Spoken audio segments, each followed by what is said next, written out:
Hey, yo, what's happening, everybody? It's your man, damednydc, host of the Two Mics Up podcast. And we here again, another fabulous Monday, brand new episode.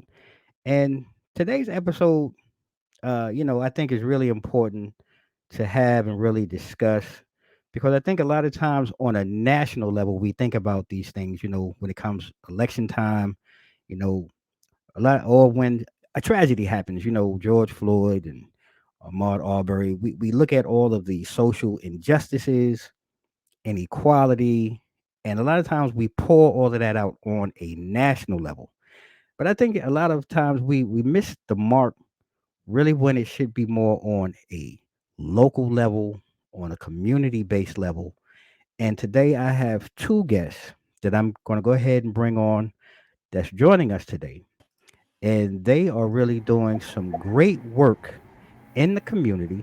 And I'm going to shout out the city of brotherly love, Philadelphia, PA, because that's what right. Go ahead, pump that fish, Nigel. This is where today's guests really come in. And a lot of times here on Two Mics Up, we always talk about positively impacting the community. And I think today's guests are really representing that in Philly, in their community. And without further ado, I'm going to go ahead and I'm going to allow our guests to introduce themselves to you. And I'm going to start with the lovely Jennifer Jordan. Jennifer, would you take a moment and introduce yourself to our audience today? Sure. Hi, I'm Jennifer Jordan. I'm the co-chair of the board of Bread and Roses Community Fund. I'm a donor and a volunteer. Oh, all right. And with that, look, I can't leave my brother out here, Nigel. Nigel, please take a moment to introduce yourself, my brother. I appreciate it. My name is Nigel Charles. I'm the director of donor organizing at Bread and Roses Community Fund. Been here with the organization for 4 years and been enjoying it every moment. All right. See, what I like is, see, when you got two amazing people coming on, they both have. I don't know if everybody says it, you see the smiles on their face, so that must mean that the work is not that it's hard, but it's fun and they really enjoy what they're pouring into the community. And I have to say they must be getting a lot back in turn. So I want to start with this question, and either one of you can start, or maybe I'll start with Jennifer. Um, Bread and Roses really has an extensive history and background. Maybe can you tell us what that history is and background is, and what the name really represents? Because I love the name Bread and Roses. Sure, sure. So I feel like I get to talk about the legacy of this organization built by people that I've been able to meet through my volunteer role at Bread and Roses. So it was started in 1971. I think the story is in an apartment in Powelton Village in Philadelphia. A group of activists and organizers and community members and donors all got together and decided to pool their resources to support groups and movements in Philadelphia that couldn't get funding anywhere else. Hmm. So they pulled everything they had together and supported the Black Panther Party and the Women's United for Abortion Federation, and just groups that weren't on the horizons of like normal philanthropy or traditional philanthropy. And I think they did it thinking that they were doing this for the short run, that the revolution was going to come, that everything was going to change, and it wasn't going to be, like 40, 50 years later that we're all standing in their legacy. But we are. So Right. when they first started, the organization was called the People's Fund. In Okay. 1977, I think it changed it to Bread and Roses Community Fund. And the Bread and Roses is a reference to a labor strike in 1912 or 1911 in Massachusetts, where the workers went out on strike and used the slogan, give us bread and give us, but also give Give us us roses. roses. So it's more than just like the money, it's the quality of life, it's the things that like keep us, living and wanting to be part of community. So that's kind of the history Man, of that's Bread and that's Roses. that's really deep. I didn't know, first of all, that it went that far back. Mhm. But one of the things that I found interesting that you said, and I think a lot of us don't really realize even that, even in the research doing this, I didn't even know. You mentioned the Black Panther Party, uh, and so you really have some ties and some roots with uh, that cause. And I'm just curious to know, like, what other causes or what other things now has really sprouted out since the change. One was our culture and society, and really, from what I read, it seems like the platform is not solely just the black or brown community. It's really spread out to encompass our entire community. Would that be a fair assessment, Nigel? Yeah, I would definitely agree with that. We one of our central tenets is racial justice, but when we think about economic justice and social justice, we have to think about all of the different intersecting identities that people who are oftentimes marginalized have. Right? Mm-hmm. We really believe that all of our freedom, all of our Mm-hmm. liberation is linked to each other. Mm-hmm. So there's actually a role for us all to play in our movements for a better world. So Mm-hmm. yeah, our movements bring people from all different backgrounds together, and we collectively work to make the world that we really want. And that's really, I'm glad that you said it because I think a lot of times, you know, in my life and as I've gotten to grow, yes, I'm very proud to be a black Hispanic. But you realize as you develop that your world does not solely center, on your culture or your race, because we do live in diverse communities. And the reason why I bring that up is one of the things that I'm hoping that, and I'll start with you, Nigel, if you can talk to us about and our listeners, really what the core role in the community is, and maybe its overall mission and vision within the community, with Bread and Roses. Yeah, I really appreciate that question. One, because I think a lot of our direction comes directly from the community, and I'm Mm, really proud to be able to say that. mm-hmm, But more directly, our core role is to bring together donors, community organizers, and other allies to move money to grassroots organizations in the Philadelphia region. mm, And there are a number of philanthropic organizations that move money, and they do amazing work. But I think what really sets us apart is that our mission is centered around what has become our slogan of change, not charity, right? mm, mm-hmm, And that's because our goal is to radically transform individuals and society. So our movement of money goes to um, grassroots organizers who are fighting for local change. They mm-hmm, know the circumstances that they are surrounded by better than anyone else. So we yeah, trust them as experts, mm-hmm. and we provide them with resources to make changes in their own localities.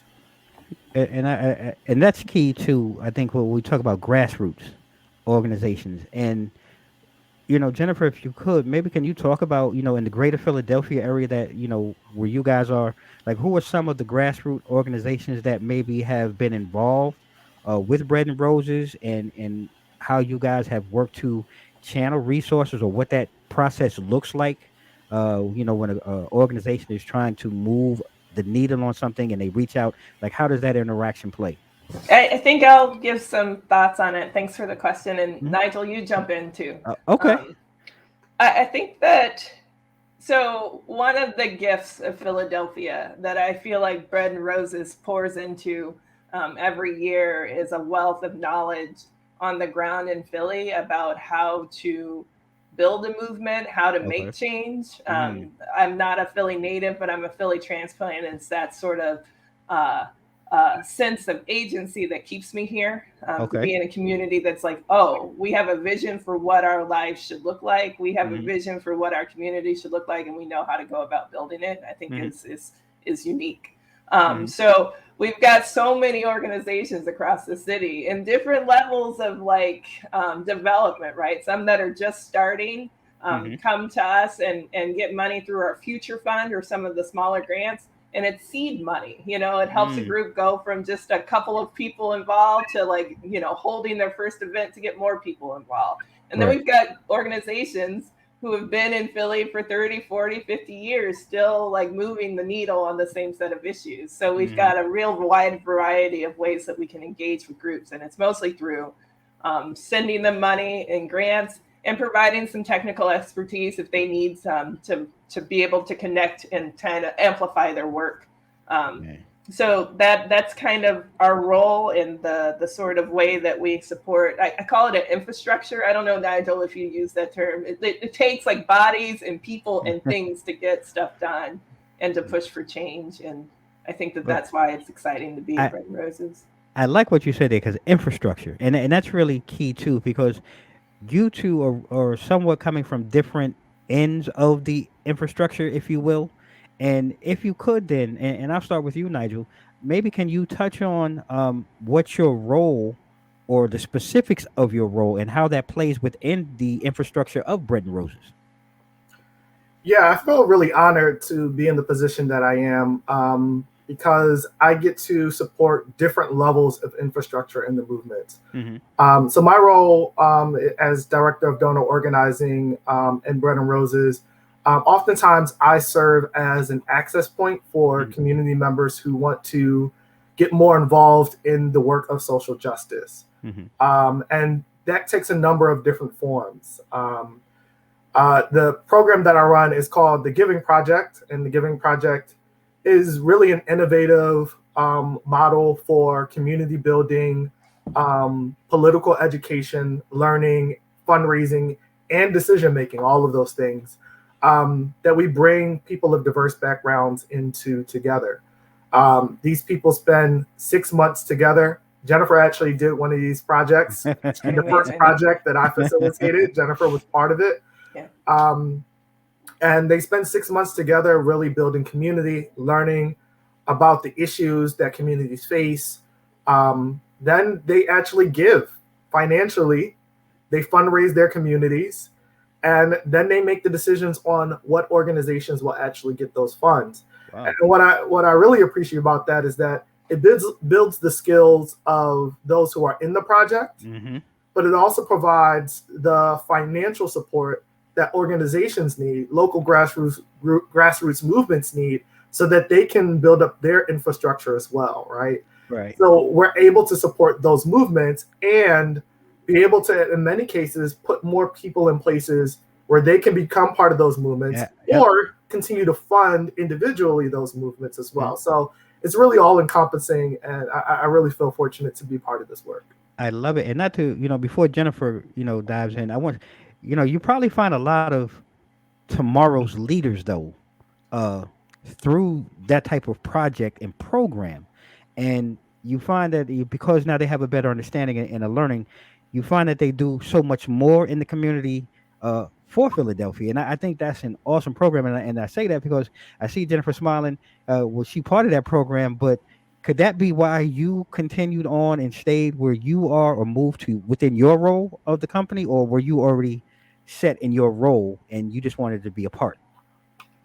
Yeah, I was already a volunteer, Okay. and I had done some grant making with Bread and Roses before doing the Giving Project. But I think I'm smiling because the Giving Project and this sort of a situation that Nigel just laid out so cleanly Mm, um, really was a turning point for me. It okay. I feel like the sort of outcome for me was the sense of abundance, like Mm, the first time I'm in a group of people that I don't know, and we're looking to try to fund every organization we mhm. can who's doing crucial work right now, and together we are enough.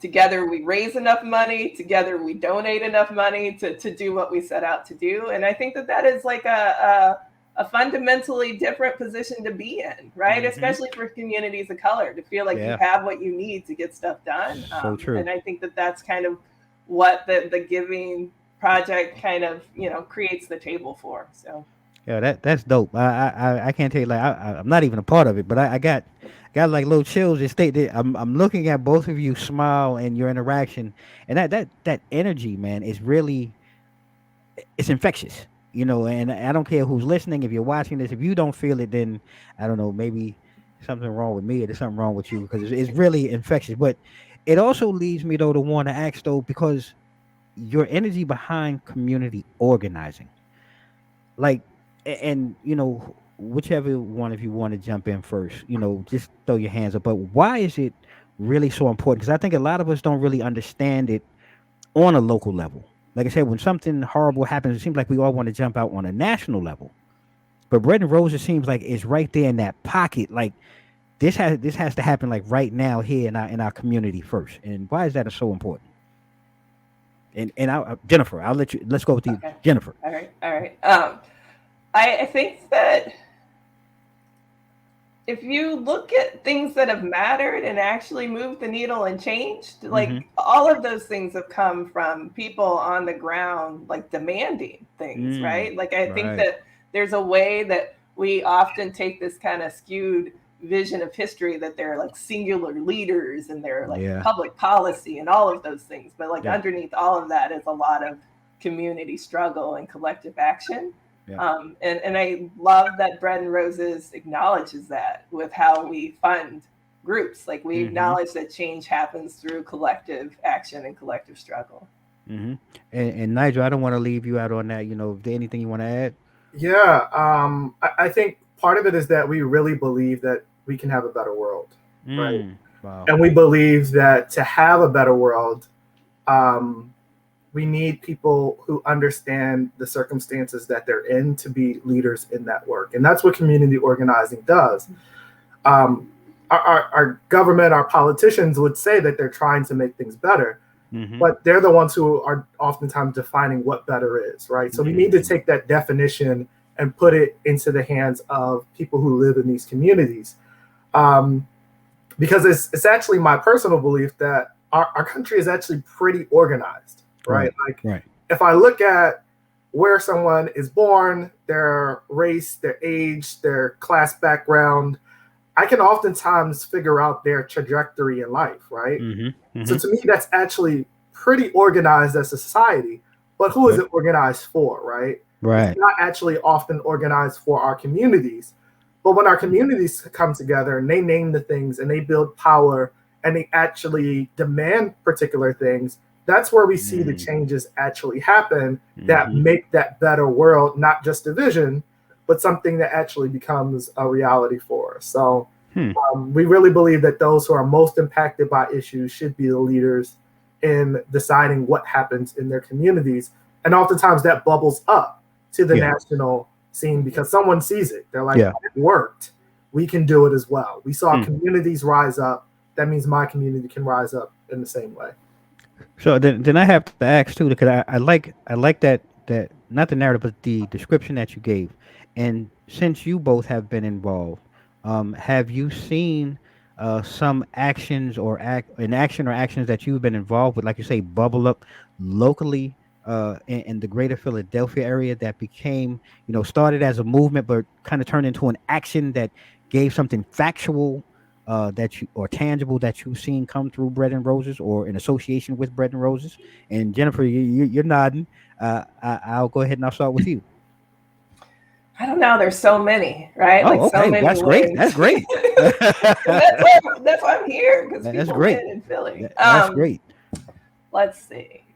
Some of the ones that I'm excited about. I'm really excited about some of the food security work going on here in Philly. Okay. And how many Black and Brown organizations are really thinking about getting access to land or have gotten access to land, are doing urban farming, are reconnecting to like the earth and old historic and cultural foods and really sort of stepping in where there are food deserts and sort of gaps in the systems to feed each other and their communities. I think that's phenomenal work going on here in Philly, and Bread and Roses has played a role in funding some of it. Man, that's dope right there, because we really need to, and that's important today with the supply chain being broken and not really having access. And a lot of us don't really think of, what do I do if I can't get,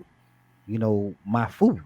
Your food really is not grown locally on that level anymore.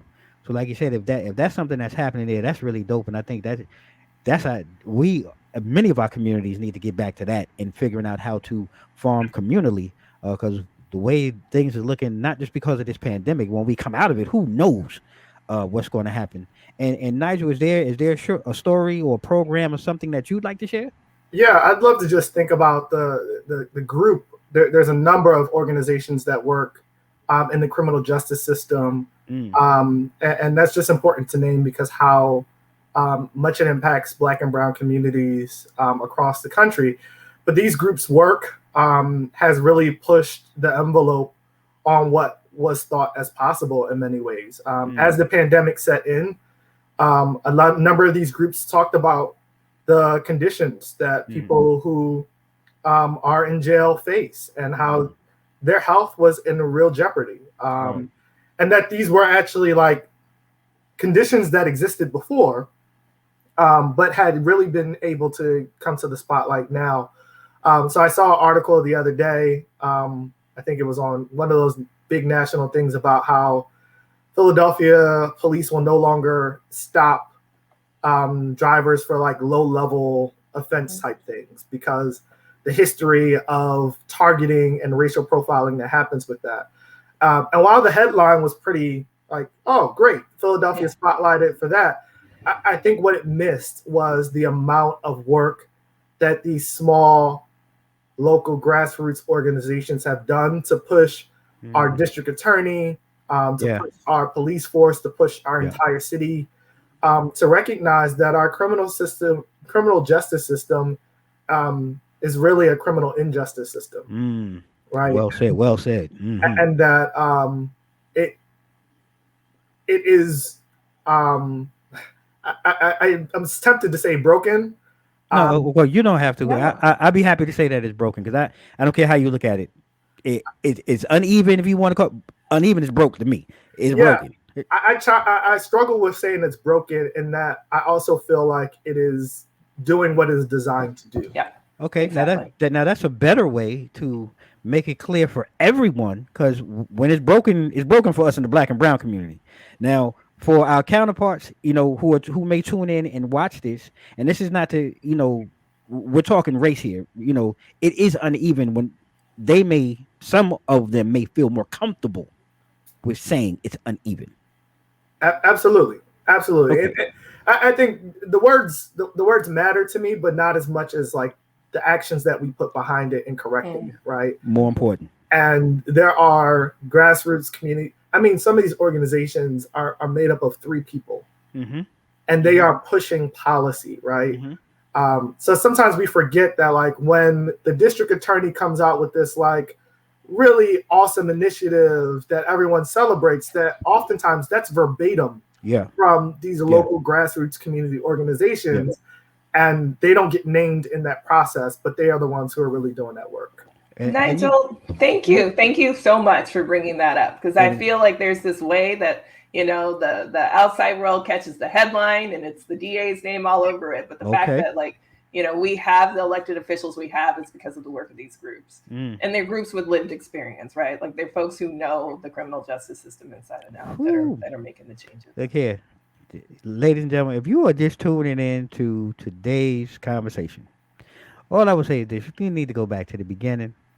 You really missed out on some really great topics, and this right here really goes to show why more efforts in the community need to be had, and that resemble what our guest today with Bread and Roses, Philadelphia, is doing. And I like the honesty. And again, this is not an attack, but sometimes we have to face just the brutal reality of the world that we live in. And these folks are working to provide change in the community.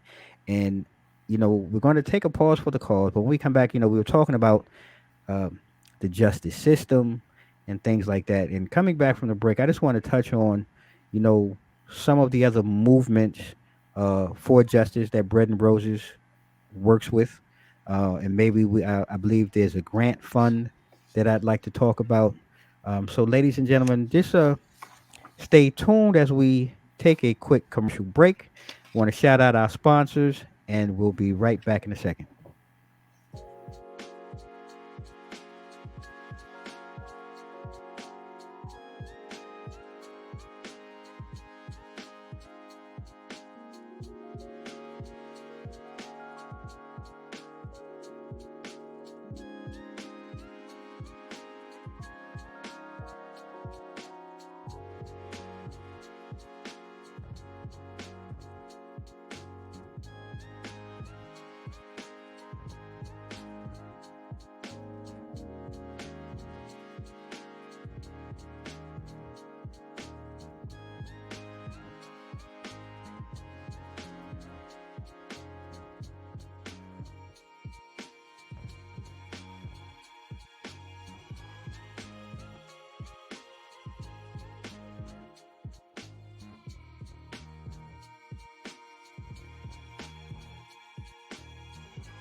All right, ladies and gentlemen, we're back.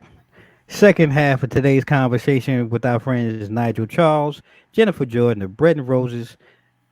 They the community fund coming to us straight from Philadelphia, PA.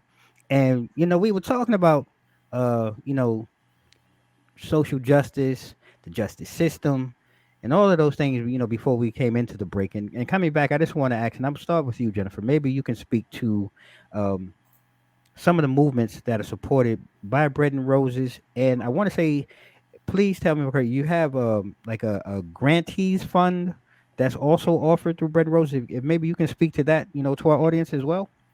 Okay, sure. So we have a lot of different grant funds.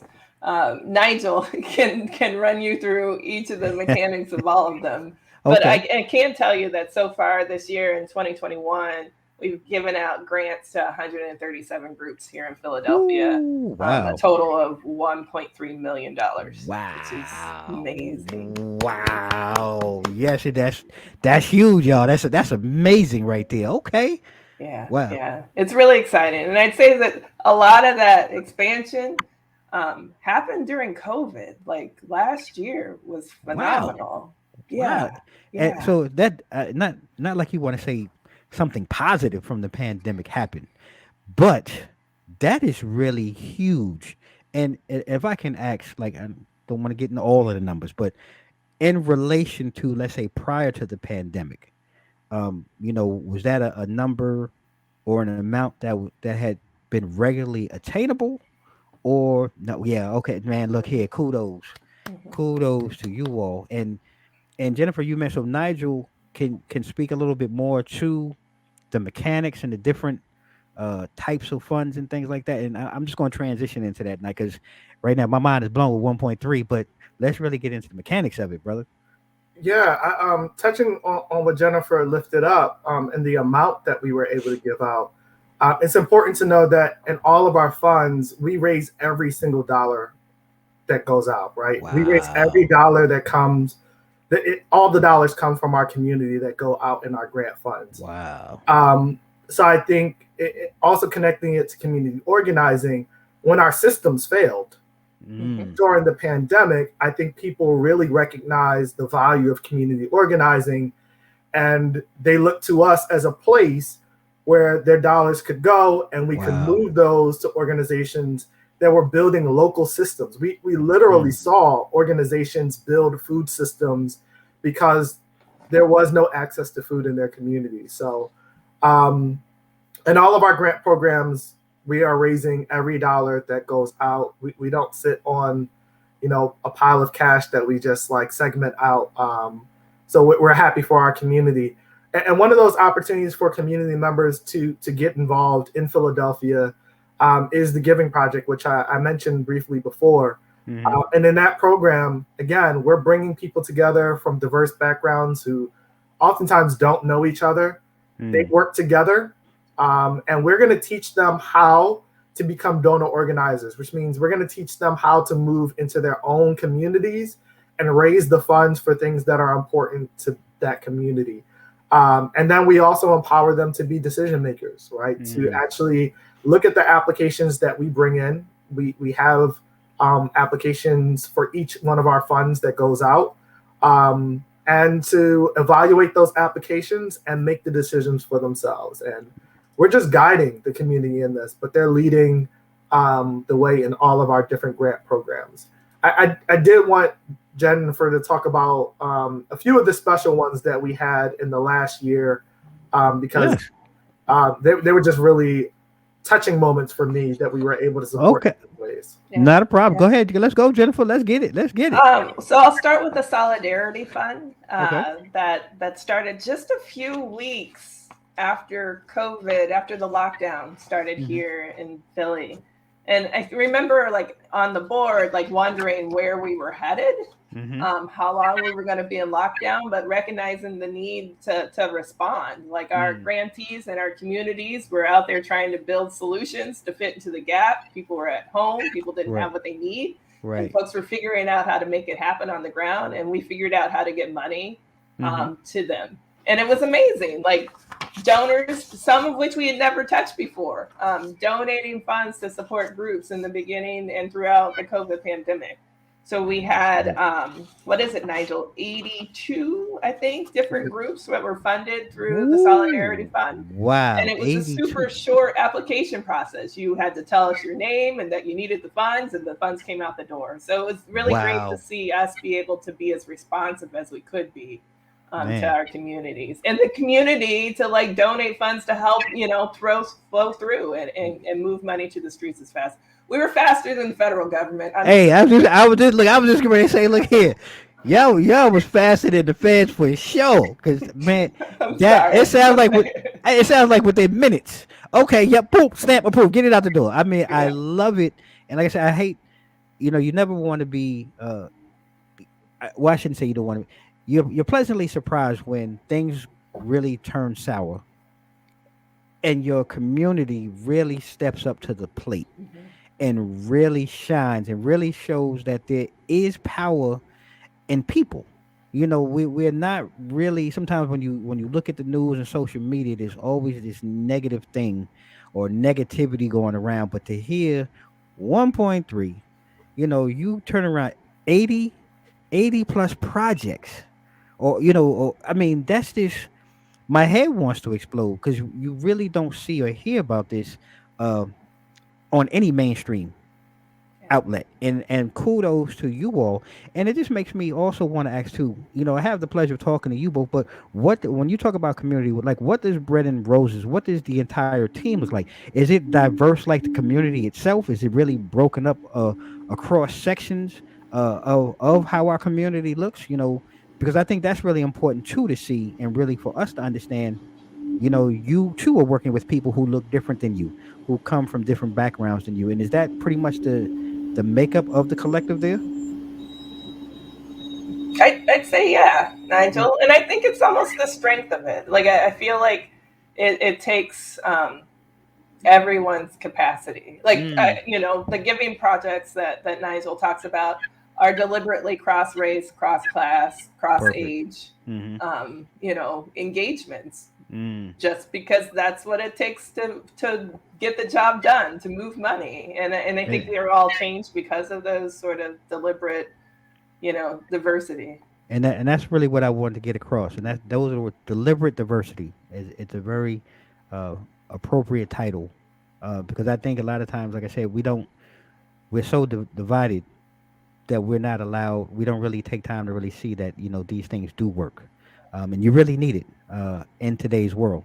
And with that being said, I do want to ask, you know from someone who's, although I'm not in the Philadelphia area, but for those watching, what can we do in the community to maybe raise more awareness or continue to drive support for Bread and Roses and what you're doing there in the Philadelphia area?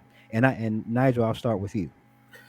Yeah, because this is my department and I run a project called the Giving Project. Yeah, there is space for you in these movements. In Mm, fact, I would dare say that we need you. We need mm, all of us to play a role in these movements, and the Giving Project is a great way for you to learn more about what you can do in local movements today. We run 3 giving projects a year. wow. We always are advertising for people to join. And if you're interested, you can definitely go on our website and find um, the link to sign up and let us know that you're interested. I think one of the obvious answers is to give to Bread and Roses, Mm-hmm. right? When you give a gift to us, you are giving to, in the last year, over 100 movements that are Wow. doing the work on the ground, right? So Wow. those dollars go directly to those movements, and support them in the ways they can.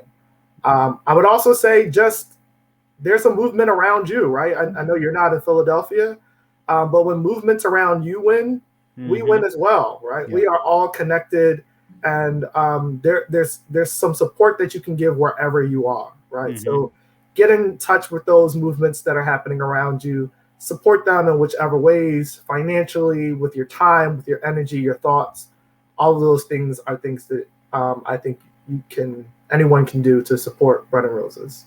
Well, thank you. And Jennifer, I don't want to be remiss without asking you, where do you see, and this is a future question, with everything that you're doing and navigating with the pandemic, where do you see, Bread and Roses, let's say 2 years from now, prayerfully we'll be coming through this pandemic, but where do you see Bread and Roses, and do you see your reach continuing to grow and manifest in the community? Hmm. 2 years from now, what do we manifest, Nigel? Yeah.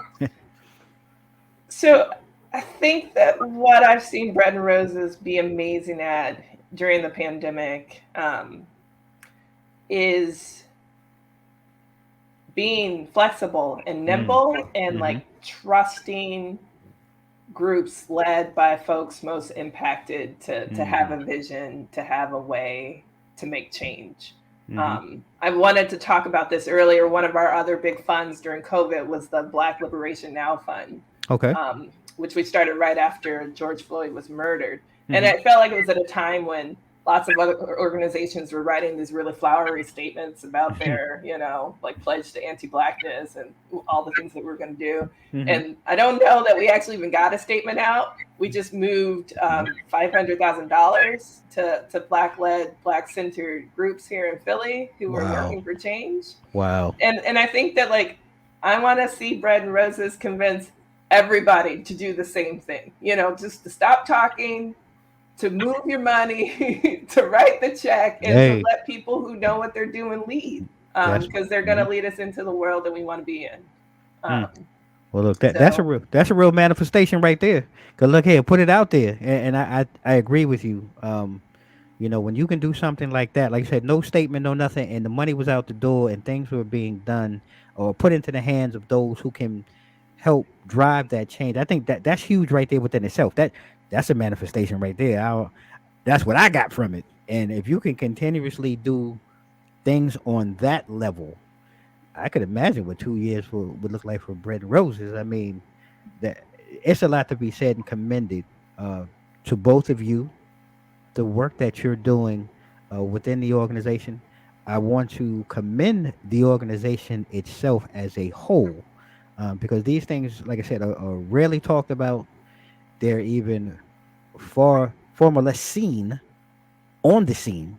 And I'm glad that you both took time out of your day to sit down and talk with me today and share an amazing story here on Two Mics Up. And before I close out on this fabulous episode, uh, you know, Jennifer, Nigel, whichever wants to lead first, please share where our audience can find Bread and Roses, online, social media. And I want to find out what's next. Like, what's next for Bread and Roses? What are you guys working on locally as we speak? And I'll start with you, Jennifer, as we close out. I was going to start with Nigel. Okay, then Nigel. Nigel, let's go. He's got his You finger on the pulse. okay? Let's go then, Nigel. Let's go. Yeah. What's next? We're currently actually in a project that is called the Gender Justice Fund. Hmm. So this fund is going to shortly be making grants to local organizations that are working for trans folk, non-binary folk, women, and girls. We're going to be supporting community organizing in those particular arenas. And then shortly after, in January, we're going to be starting our Racial and Economic Justice Fund that is for organizers doing that work. So there's opportunities to give, and there's also opportunities to join into that work because we haven't even put the group together for our next giving project. And yeah, I think we're finding new ways. We're connecting with other organizations. So I think part of the answer is we don't know exactly what's next yet, right? That's what's up. We're always trying to remain flexible so that we can move money to the places where it's most needed. So that's a little bit of that. Hey, that's well said. And well, since we started with night, Jennifer, could you be so kind to share Bread and Roses social media or online information where our audience can find, support, do whatever they need with Yeah. Bread and Roses? Sure. It's breadrosesfund.org. Okay. That's our Is website. is that it right there? Breadrosesfund.org.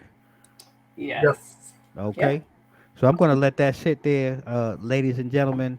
Um, I want to thank today's guest on behalf of Bread and Roses for, like I said, taking time out, sitting down, rocking with me, man, and just really talking about such amazing work that they're doing in the community up in Philadelphia. I wish you both continued success in all that you do. We here at Two Mics Up are big fans and big supporters of Bread and Roses, and we'll be keeping an eye out on the work that you're doing. And we'd like to consider ourselves now kinfolk. We are extended family, and anything that you guys are working on in the community, if there's anything that we can do to help spread the word, share, please feel free to reach out to my team, and we will do what we can to get it out to our listeners and our audience. And like I said, man, thank you both so much, and continued success to all you do. Thanks for having us. Yeah, Uh, really appreciate the opportunity. Thank you. Not a problem at all, family. So, ladies and gentlemen, as we close out today, it's your man Dame DNYDC. You can follow Two Mics Up online at www.twomicsup.com. You can also follow us across social media: IG, Facebook, Twitter, IG. I think I said that already. YouTube. And if you're watching today on YouTube, make sure you go ahead and you hit that subscribe button. You go over there to the right, you hit that little bell so you can be notified about all the newest content coming to you from us here at Two Mics Up. And hey, don't be afraid. Go ahead and hit that thumbs up, thumbs down. Leave me a comment. Let me know how you feel. You like it, you don't like it. Constructive criticism, that's what Dame D is all about. And hey, before we go, we got some things that we're working on, you know, coming up in the new year. And if you're a poet, if you really got that verbal fire game and you can deliver art through spoken word, we want to hear from you. And all I'm gonna say is, you know what? Check this out.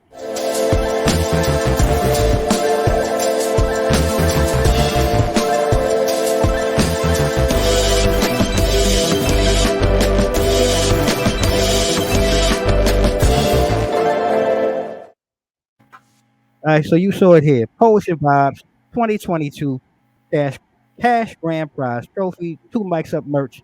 If you know someone or you are that person, hit us up. Register it today. Man, I don't know. I'm losing it at the end. I got the double talks. I'm back in New York. Hit us up today. Register and come spit that flyer live here on a Thursday night. We'll be starting in January 2022. Like we always do at this time, ladies and gentlemen. Stay safe, stay blessed. Like